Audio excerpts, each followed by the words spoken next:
इस वीडियो में हम जानेंगे स्ट्रेसेस इन रिजिड पेवमेंट के बारे में। रिजिड पेवमेंट में कौन सी स्ट्रेसेस होती हैं वही हमने समझना है। यहाँ पे सबसे पहले आती है व्हील लोड स्ट्रेस, जो कि नाम से ही समझ आ रहा है व्हील के जो लोड से स्ट्रेसेस जनरेट होंगी वो हो जाएगी व्हील लोड स्ट्रेस। दूसरी है टेम्परेचर स्ट्रेसेस, जो कि टेम्परेचर के वेरिएशन से आती है। ठीक है, अब इसमें दो टाइप की होती हैं, जिसमें पहले आती है वार्पिंग स्ट्रेस, दूसरी होती है फ्रिक्शनल स्ट्रेस। वार्पिंग स्ट्रेस कौन सी होती है? ये जो स्ट्रेस होती है ये होती है due to the daily variation of temperature. Temperature में जो डेली वेरिएशन होती है, अलग अलग टाइम पे अलग अलग टेम्परेचर होता है, वो उसकी वजह से आती है वार्पिंग स्ट्रेस। और दूसरा due to the seasonal variation of temperature, जो सीजनल चेंजेस होती है, सीजनली टेम्परेचर डिफरेंट होता है, उसकी वजह से जो स्ट्रेसेस होती हैं उसका नाम होता है फ्रिक्शनल स्ट्रेस।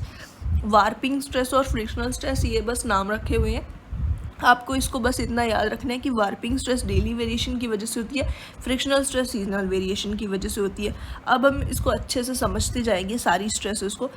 सबसे पहले तो जो स्ट्रेसेस होती है ना, अब इसमें हमें क्या क्या जानना है इन स्ट्रेसेस में। सबसे पहली चीज़ आपको लगेगा कि मैग्नीट्यूड हमें जानना बहुत ज़रूरी है, कि इसको कैसे निकालना है, सॉल्व करके इसकी वैल्यूज़ निकालना है। दूसरा, इसका नेचर कि ये कंप्रेसिव होंगी या टेंसाइल होंगी।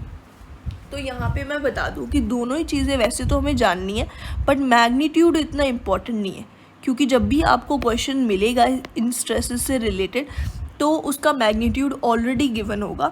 आपको क्या करना है, कुछ प्लस माइनस करना है अकॉर्डिंग टू कि वो स्ट्रेस जो है वो टेंसाइल की नेचर की है या कंप्रेसिव नेचर की है, उसके अकॉर्डिंग आपको बस प्लस माइनस करना है। और मतलब जो भी हम सीखेंगे इस वीडियो से उसी के अकॉर्डिंग आपको करना है, और फिर उसके बाद आपको आंसर मिल जाएगा। मतलब मैग्नीट्यूड आपको निकालने की ज़रूरत नहीं पड़ेगी, फिर भी मैं फॉर्मूलाज आपको बता दूंगी। और दूसरी बात, यहाँ पे आपको नेचर जानना है कि स्ट्रेसेस जो होंगी वो कंप्रेसिव होंगी या टेंसाइल होंगी। ठीक है, अब जो पेवमेंट होगी उसमें क्या क्या उसके पार्ट्स होती हैं, क्या क्या चीज़ें होती है। यहाँ पे आपको पेवमेंट का एक स्ट्रक्चर दिख रहा है। यहाँ पे सबसे पहले तो सेंटर में जो है, सेंटर में आपको एक इंटीरियर सरफेस दिख रहा है, ये इंटीरियर सरफेस है इसका। और इसके सिवाय हमारे पास ये कॉर्नर्स हैं। अगर इसको हमें डिवाइड करना हो इसको अलग अलग रीजन्स में, तो ये सब कॉर्नर्स हो गए, ये 4 कॉर्नर्स हो गए इसके। और इसके सिवाय हमारे पास है एजेस, ये हमारे पास 4 इसकी एजेस हो गई। ठीक है, तो ये सारी जगह अलग अलग रीजन्स में हम इसको डिवाइड कर सकते हैं एक पेवमेंट को। ठीक है, तो अब हम सारे जो जितने भी हमारे स्ट्रेसेस होंगे ना, जो wheel load stress, warping stress, frictional stress, सबको एक एक करके हम समझ लेते हैं। ठीक है, सबसे पहले तो wheel load stress. Wheel load stress में क्या है, सबसे पहली चीज़ आपको पता ही है कि स्ट्रेस जो होती है वो फोर्स पर यूनिट एरिया होती है। ठीक है, या फिर इसको आप कह सकते हो कि लोड पर यूनिट एरिया। ठीक है, तो इससे इतना तो समझ आ गया कि अभी अभी हमने जो देखा कॉर्नर, इंटीरियर और एज रीजन जो है, यहाँ पे जो इंटीरियर रीजन है आपको इसका जो सरफेस एरिया है, जो एरिया है इसका, वो ज़्यादा लग रहा है। ठीक है, तो इसका मतलब अगर जहाँ पे एरिया ज़्यादा होगा वहाँ पे स्ट्रेस कम होगी। ठीक है, तो इसका सिंपली मीनिंग ये हुआ कि हमारा जो इंटीरियर पोर्शन है ना वहाँ पे स्ट्रेस कम होगी। ठीक है, और इसका मतलब ये होगा कॉर्नर में सबसे कम एरिया है तो कॉर्नर में सबसे ज़्यादा स्ट्रेस होगी। ठीक है, तो व्हील लोड स्ट्रेस कॉर्नर में ज़्यादा होती है, इंटीरियर पोर्शन में कम होती है। और जो हमारा एज होता है इसमें मतलब इन दोनों के बीच की होती है, इतना इनका जो मैग्नीट्यूड होता है इनके बीच में कहीं लाई करता है। ठीक है, अब आते हैं हम मैग्नीट्यूड पे। तो इसका जो मैग्नीट्यूड है व्हील लोड स्ट्रेसेस का, ये हमें वेस्टरगार्ड ने हमें इक्वेशंस दी है जिनसे हम ये निकाल सकते हैं। ये हमारे पास इंटीरियर रीजन के लिए है, ये एज रीजन के लिए है, और ये हमारा कॉर्नर रीजन के लिए हो गया। यहाँ पे ये मैंने लिख के रखा हुआ है पूरा, अगर आपको चाहिए तो आप अच्छे से देख सकते हो, स्क्रीनशॉट वगैरह भी ले सकते हो, बट ये कहीं पे भी काम नहीं आने वाला। ठीक है, क्योंकि ये सॉल्व करने के लिए आपको नहीं दिया जाएगा, सिर्फ आपको इसका मैग्नीट्यूड डायरेक्टली दे दिया जाएगा। बस आपको पता होना चाहिए कि ये कहाँ से आता है मैग्नीट्यूड, अगर हमें इसका निकालना हो तो। ठीक है, अब यहाँ पे एक चीज़ कि ये जो वेस्टरगार्ड का हमारे पास 3 फार्मूलाज है ना, असलियत में अभी अभी हमने डिस्कस करा कि जो स्ट्रेसेस है वो होनी चाहिए ये जो हमारा कॉर्नर है वहाँ पे सबसे ज़्यादा होनी चाहिए, इंटीरियर में सबसे कम होनी चाहिए, एज रीजन में कहीं बीच में लाई करनी चाहिए। लेकिन ऐसा क्या होता है कि वेस्टरगार्ड से जब हम सोल्यूशन निकालते हैं ना, तो एज रीजन में सबसे ज़्यादा स्ट्रेसेस आती हैं, कॉर्नर में उससे कम आती है और इंटीरियर रीजन में उससे भी कम आती है। लेकिन ऐसा नहीं होना चाहिए, जो कि ऑब्जर्वेशन से हमने ऑलरेडी देखा हुआ है। इसलिए टेलर्स इक्वेशन है, ठीक है। तो ये हमारे पास इक्वेशन आती है एज रीजन के लिए, और केलीज इक्वेशन है जो कि कॉर्नर रीजन के लिए अलग इक्वेशन आती है। और इन इक्वेशंस का यूज़ करके, और जो थर्ड वाली हमारी इक्वेशन थी, ये इसके लिए हमारे पास इंटीरियर रीजन के लिए जो इक्वेशन थी उसका हम यूज़ करके, इन सब इक्वेशंस का यूज़ करके हम निकाल सकते हैं सबका मैग्नीट्यूड। अब हम जानते हैं इसका नेचर टेंसाइल होगा कि कंप्रेसिव होगा। तो यहाँ पे अगर हम इसे कंसिडर करें हमारी पेवमेंट, सपोज़ ये हमारी पेवमेंट है, ये इसकी थिकनेस है, ठीक है, या फिर इसकी हाइट है इतनी, और ये एक व्हील का लोड है, मतलब व्हील है जिसका लोड आएगा इस पर, ठीक है। तो हमारी स्ट्रेसेस कैसी होंगी, टेंसाइल होंगी, कंप्रेसिव होंगी, ये हमें जानना है। पहले तो ये वाला एक सरफेस है और ये एक सरफेस है, ये हमारा टॉप सरफेस है और ये हमारा बॉटम सरफेस है, ठीक है। तो हमारा जो टॉप सरफेस होगा, जब व्हील का लोड इसके ऊपर आएगा ना, तो वो कुछ इस तरीके से बेंड करेगा, और जो बॉटम का सरफेस होगा वो कुछ इस तरीके से बेंड करेगा, मतलब ये कुछ इस तरीके से दिखेगा आपको, इस तरीके से, ठीक है। तो जो बॉटम का पोर्शन है ना, ये टॉप के पोर्शन में आएगी कंप्रेशन और बॉटम के पोर्शन में आएगी टेंशन, ठीक है। कंप्रेसिव स्ट्रेसेस आएंगी टॉप के पोर्शन में और बॉटम के पोर्शन में टेंसाइल स्ट्रेसेस आएंगी, ठीक है। और इसके सिवाय अगर हमारे पास कॉर्नर के लिए हमें देखना हो, तो कॉर्नर में कैसी स्ट्रेसेस आएंगी, अगर ये हमारा व्हील है तो ये कुछ इस तरीके से हमारी जो पेवमेंट होगी उसको ये इस तरीके से कुछ बेंड कर जाएगी, मतलब कि हमारा जो टॉप पोर्शन है इसमें क्या आएगा, ये एक कैंटिलीवर की तरह बेंड करेगी। तो मतलब टॉप पोर्शन में टेंसाइल स्ट्रेसेस आएंगी और बॉटम पोर्शन में कंप्रेसिव स्ट्रेसेस आएंगी, ठीक है। ये इसका नेचर होगा। यहाँ पे मैं लिख देती हूँ कि लाइक कैंटिलीवर, कैंटिलीवर बीम, उसी की तरह ये बेंड करेगी। तो ऊपर कैंटिलीवर बीम में टेंसाइल होता है, नीचे कंप्रेसिव होता है, ठीक। अब हम आ जाते हैं वार्पिंग स्ट्रेसेस पे। वार्पिंग स्ट्रेसेस जो है टेम्परेचर स्ट्रेसेस का एक टाइप है, और उसमें से ये कौन सा टाइप है, ये डेली वेरिएशन ऑफ टेम्परेचर की वजह से होता है, कि टेम्परेचर की डे टाइम में और नाइट टाइम में क्या क्या वेरिएशन होती है उसके लिए होता है ये, उसी के लिए उसका नाम रखा गया है वार्पिंग स्ट्रेसेस, ठीक है। तो यहाँ पे आपको मैग्नीट्यूड मैं फिर से बता देती हूँ कि ये इंटीरियर पोर्शन के लिए ये मैग्नीट्यूड होगा, ये एज पोर्शन के लिए होगा, और ये हमारा कॉर्नर के लिए होगा, ठीक है। अब हम आ जाते हैं इसके नेचर पे। तो इसका नेचर कैसा होगा, डे टाइम में कैसा होगा और ड्यूरिंग द नाइट टाइम। अब यहाँ पे सबसे पहले तो ये जो टॉप पोर्शन है ना, डे टाइम में क्या होता है, बहुत ज़्यादा टेम्परेचर होता है ना, तो हमारे पास ये इसका टॉप पोर्शन है और ये इसका बॉटम पोर्शन है, ठीक है। तो इसका जो टॉप पोर्शन होगा ना, यहाँ पे टेम्परेचर सपोज T1 होगा और यहाँ पे सपोज बॉटम पे टेम्परेचर T2 है, ठीक है। तो T1 की वैल्यू डे टाइम पे ज्यादा होगी, ठीक है। और जो नाइट टाइम होगा, यहाँ पे T1 जो होगा, जो नाइट टाइम है टेम्परेचर वहां पे उस टाइम पे कम होता है, तो T1 की वैल्यू कम होगी T2 से नाइट टाइम में, ठीक है। ये चीज आपको पहली चीज ध्यान रखनी है। दूसरी बात, अगर टेम्परेचर जो है टेम्परेचर ज्यादा होता है तो एक्सपेंशन होती है ना, एक्सपेंशन होती है। तो हमारी जो ये स्लैब है या फिर ये जो हमारी ये इसकी कंक्रीट की पेवमेंट है, ये कुछ इस तरीके से एक्सपैंड करेगी टॉप में, और बॉटम पोर्शन पे ये कॉन्ट्रैक्ट करेगी। मतलब यहाँ पे इसने करना है एक्सपैंड और बॉटम पोर्शन पे इसने करना है कॉन्ट्रैक्ट, ठीक है। पर ये असलियत में ऐसे कॉन्ट्रैक्ट करेगी। अब रेजिस्टेंस किस तरीके से आएगी, मतलब इसमें जो स्ट्रेसेस जो जनरेट होंगी वो किस तरीके की जनरेट होंगी, स्ट्रेसेस उसकी ऑपोजिट जनरेट होगी। अगर ये जहाँ पे एक्सपैंड करी है वहां पे इसकी कॉन्ट्रैक्शन होगी, और जहाँ पे ये कॉन्ट्रैक्ट करी है वहां पे एक्सपेंशन होगी। मतलब बॉटम पोर्शन पे टेंसाइल होगी और टॉप पोर्शन पे कंप्रेसिव नेचर होगा, ठीक है, ड्यूरिंग डे टाइम, ठीक है। और इसका ठीक उल्टा होगा ड्यूरिंग द नाइट टाइम। हमारी जो ऊपर डे टाइम पे, नाइट टाइम पे जो टेम्परेचर होगा टॉप वाले पोर्शन पे ज्यादा होगा, कम होगा, ठीक है, और नाइट टाइम में ज्यादा होगा। तो यहाँ पे ये क्या करेगी, यहाँ पे ये कॉन्ट्रैक्ट करेगी, ये इस पॉइंट पे कॉन्ट्रैक्ट करेगी इस तरीके से, और बॉटम वाला जो पोर्शन होगा ना वहां पे ये एक्सपैंड करेगी। अब कॉन्ट्रैक्ट कर रही है तो कुछ कॉन्ट्रैक्शन वाली इस तरीके से फोर्स होगी, मतलब कंप्रेसिव फोर्स हो रही है, ठीक है। और यहाँ पे ये टेंसाइल फोर्स हो जाती है, लेकिन रेजिस्टेंस किस फॉर्म में आएगी, स्ट्रेसेस कैसी जनरेट होंगी, स्ट्रेसेस जनरेट होती है यहाँ पे इस तरीके से और यहाँ पे इस तरीके से। मतलब स्ट्रेसेस बॉटम में कंप्रेसिव आएंगी और टॉप पोर्शन में टेंसाइल आएंगी। जो जनरेट होंगी स्ट्रेसेस, क्योंकि एक्सपेंशन हुई है या कॉन्ट्रैक्शन हुई है, अगर हमारी एक्सपेंशन होती है, अगर एक्सपेंशन होती है तो स्ट्रेसेस कौन सी जनरेट होती है, स्ट्रेसेस जो होगी वो उसकी मतलब जो एक्सपेंशन हुई होगी उसके अगेंस्ट में जो स्ट्रेसेस जनरेट होंगी वो हमारी कंप्रेसिव। अब हम आते हैं फ्रिक्शनल स्ट्रेसेस पे। फ्रिक्शनल स्ट्रेसेस क्यों होते हैं, due to the seasonal variation in temperature. अलग अलग सीजन में अलग अलग टेम्परेचर होता है। जैसे कि विंटर्स में क्या होता है, जिस टेम्परेचर पे कंस्ट्रक्शन करके हमने पेवमेंट बनाई होगी उससे कम टेम्परेचर होता है ना, सराउंडिंग्स का टेम्परेचर कम हो जाता है, ठीक है।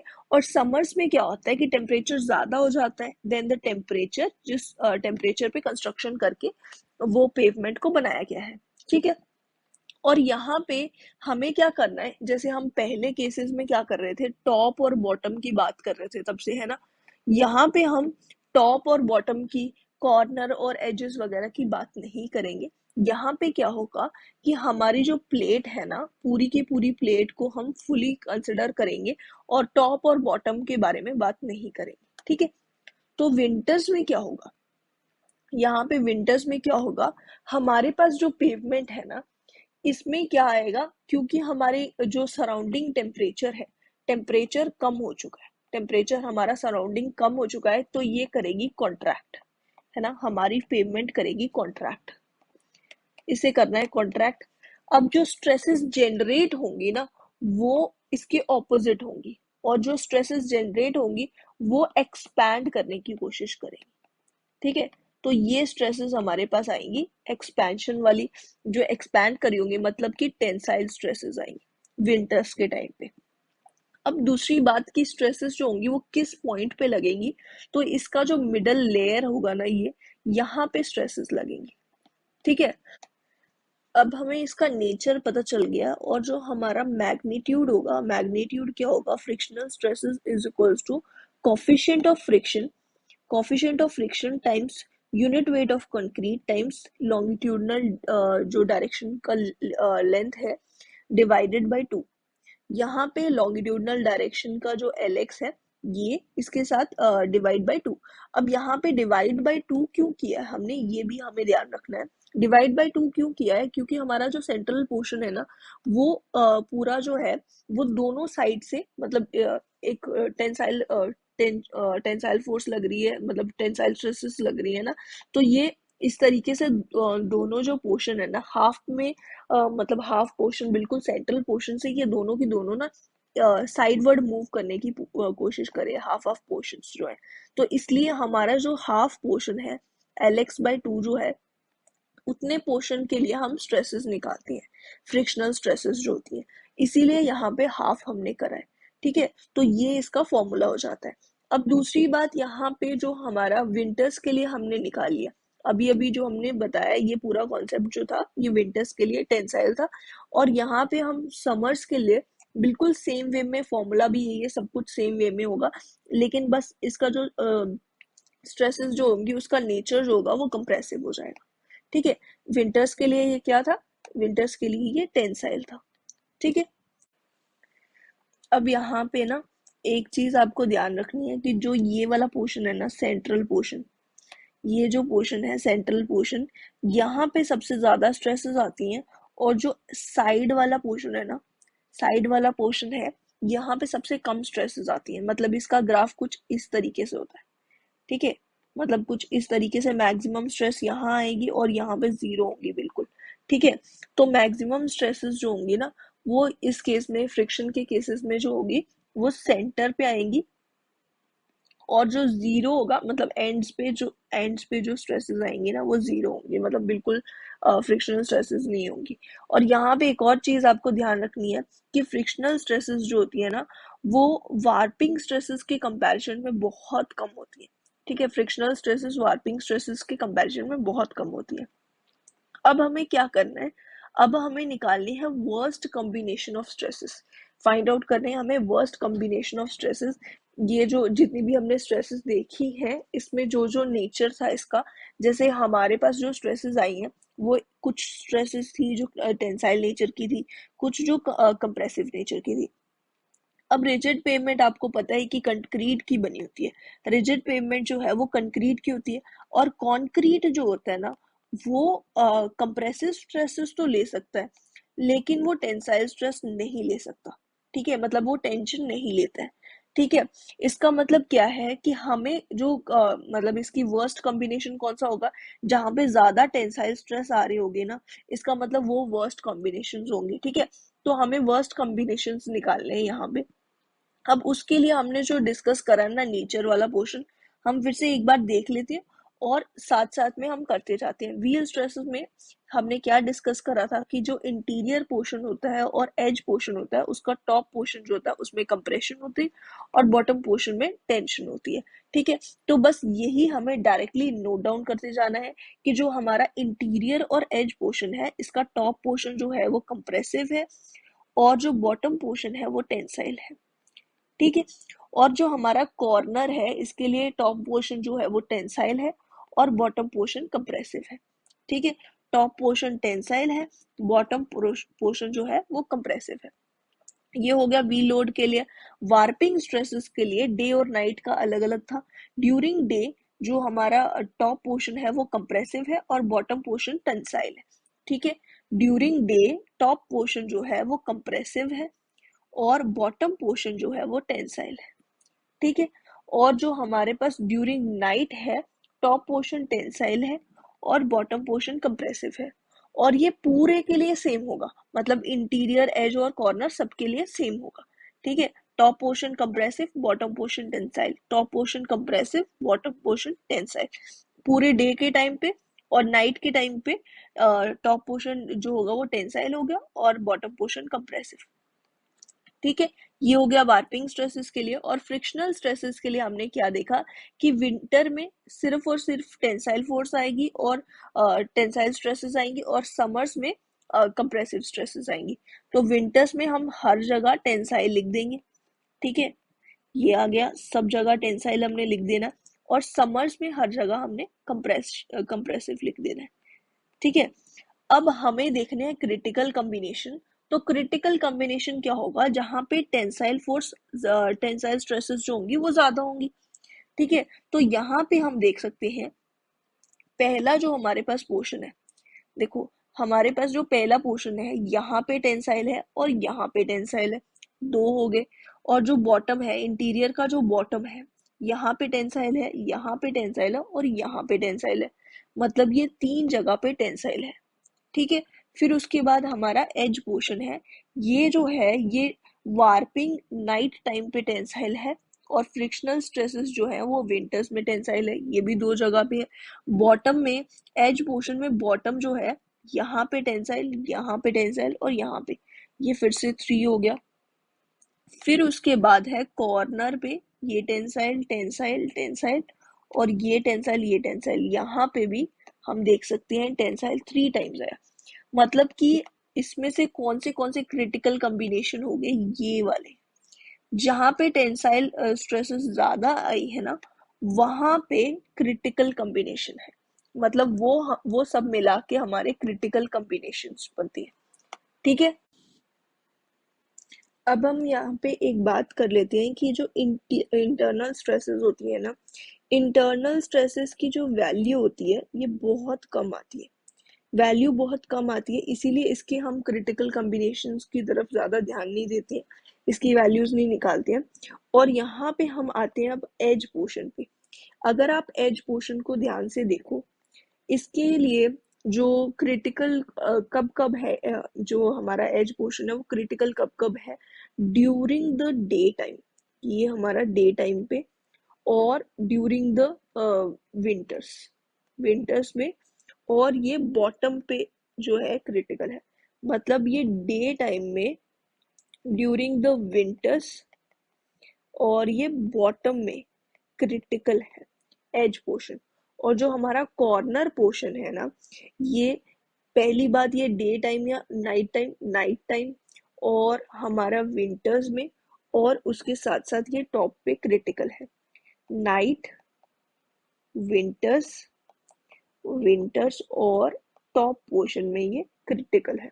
ठीक है, तो अब हम क्या करेंगे, अब हम फाइंड आउट करेंगे, इसी के कॉम्बिनेशंस हम बनाएंगे, ये एज और ड्यूरिंग द डे और कॉर्नर ड्यूरिंग द नाइट। ठीक है, ये हमने निकालना है।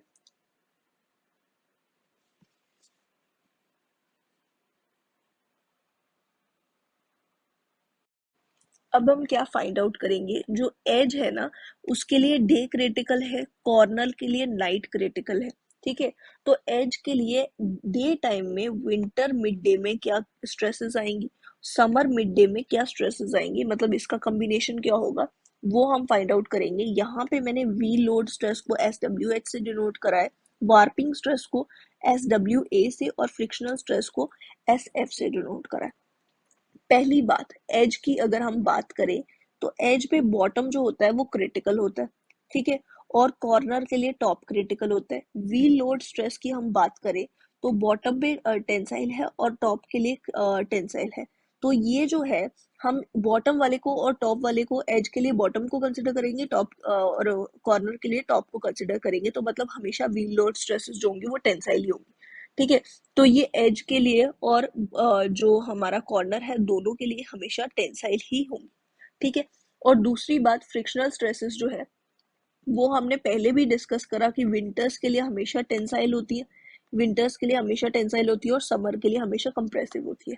ठीक है, तो यहाँ पे एक और चीज, टेंसाइल जो होगी वो हम पॉजिटिव लेके चल रहे हैं और कंप्रेसिव को नेगेटिव लेके चल रहे हैं।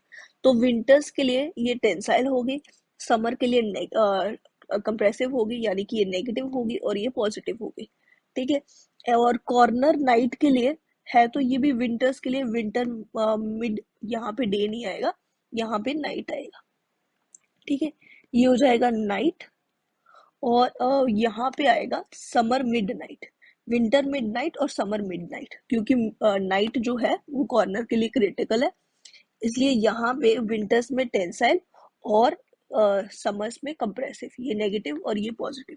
ठीक है, ये कॉर्नर के लिए हो गया। अब जो वार्पिंग स्ट्रेस है ना, अगर हम एज के लिए देखें, एज के लिए वार्पिंग स्ट्रेस जो है ये हो गई हमारी वार्पिंग स्ट्रेस, और एज के लिए हम देख रहे हैं winter day time, day time में जो एज के लिए है ये है टेंसाइल।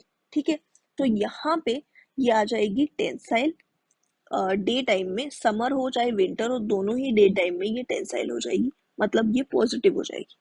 ठीक है, और अगर हम कॉर्नर के लिए देखें, कॉर्नर के लिए ये जो नाइट टाइम के लिए हम देख रहे हैं, ठीक है, तो नाइट टाइम के लिए ये टेंसाइल हो जाएगी।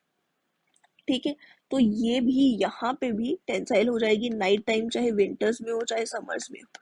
तो जो हमारी वार्पिंग स्ट्रेस है वो भी टेंसाइल है, व्हील लोड स्ट्रेस जो है वो भी टेंसाइल रहेगी हमेशा। सिर्फ फ्रिक्शनल स्ट्रेस जो है वो विंटर्स में टेंसाइल होगी और समर्स में कंप्रेसिव होगी। तो ये हमारा जो है ये कॉम्बिनेशन बनता है। और अब हम इस पे बेस्ड एक न्यूमेरिकल करेंगे। अब हमारे पास ये एक क्वेश्चन है जो बहुत इजीली आप सॉल्व कर सकते हो। इफ द लोड, लोड यानी कि व्हील लोड और warping and frictional stresses in a cement concrete slab are these 210 newton per mm square, 290 newton per mm square and 10 newton per mm square। ठीक है, respectively the critical combination of stress during summer middays। अब यहाँ पे एक और चीज मैं आपको बता देती हूँ, जो कॉर्नर स्ट्रेसेस है ना, कॉर्नर के केस में फ्रिक्शनल स्ट्रेसेस जीरो होती है, ये हमने बहुत पहले डिस्कस करा था। ये देखो, यहाँ पे मैंने आपको बताया था कि एंड्स पे जो है फ्रिक्शनल स्ट्रेसेस वो जीरो होती है, ठीक है। तो कॉर्नर पे ये वैल्यू जीरो हो जाएगी। तो ये हमें क्या करना है, जब भी हमारे पास क्वेश्चन होगा ना, यहाँ पे लिखा हुआ समर मिड डे एग्जैक्टली लिख के रखा हुआ है, आपको क्या करना है, आपको सारी वैल्यूज पुट करके सबकी कॉम्बिनेशंस निकाल के वैल्यू निकाल के देखना है, और जिसकी वैल्यू जो होगी मैक्सिमम आएगी वो हमारा होगा क्रिटिकल कॉम्बिनेशन। मतलब ये चारों जो केसेस है ना, first case, second case, third case, fourth case, अगर आपको क्रिटिकल कॉम्बिनेशन पूछा जाता है तो चारों की वैल्यू आपको निकालनी है। अब यहाँ पे पूछा हुआ समर मिड डे, तो हमें पता है जो हमारी वार्पिंग स्ट्रेस होगी, वार्पिंग स्ट्रेस जो है, जिसको मैंने डिनोट करा था SWA से, SWA, उसकी वैल्यू हमारे पास क्या है 290। और जो हमारे पास व्हील लोड स्ट्रेस है, व्हील लोड स्ट्रेस हमारे पास है 210, और फ्रिक्शनल स्ट्रेस जो है वो है 10 न्यूटन पर mm², इन सब की जो यूनिट्स है। तो हमारी मिड डे में समर मिड डे ये जो है ना, इसकी वैल्यू आ जाएगी wheel load plus warping stress minus frictional stress. सिर्फ ये आपको करना है, और आपकी वैल्यू हो जाएगी यहाँ पे 400। ये आ गया यहाँ से 500 -10, ये आ जाएगा 500 -10 यानी कि 490। 500 -10 490 आपकी ये आंसर हो जाएगा, ठीक है।